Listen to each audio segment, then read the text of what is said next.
Hi there, Jeff from Pure Tesla, sharing today the tutorial on how to use Tesla's Dashcam viewer that became available in 12.5 through a software update.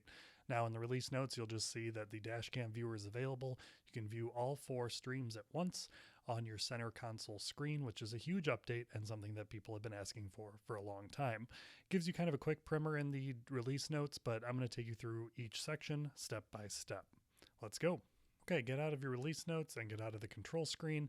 Go up to the familiar dash cam icon, give that a tap, and you can see that you can either save footage or you can launch the viewer. We're going to launch the viewer, and a new screen will show up showing you your front screen by default and then the 3 other cameras in each of the corners. You can cycle through the back, left, and right cameras for that particular event or recording area, and it's very seamless. It's quick. They did a great job for this first iteration. Now you'll notice that the what I call a scrubber typically at the bottom is more of a time selector, because as you move the bar, the footage doesn't come with it, but as soon as you release your finger, it jumps to that time spot. Again, it's very responsive. You can see that all the other camera angles also are running while that main screen is running, which is cool too.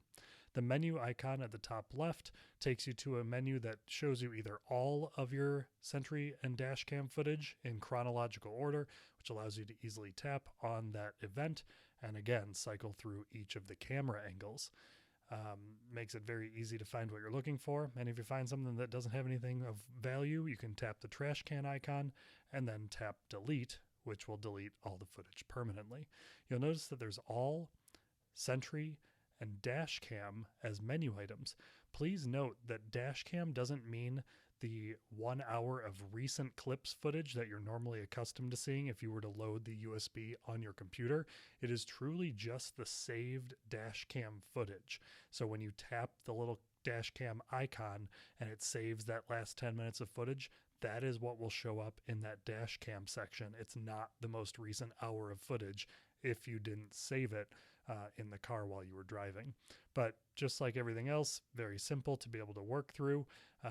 Again, notice when you close the Dashcam viewer, it takes a moment for the Dashcam icon to start recording again. That's completely normal.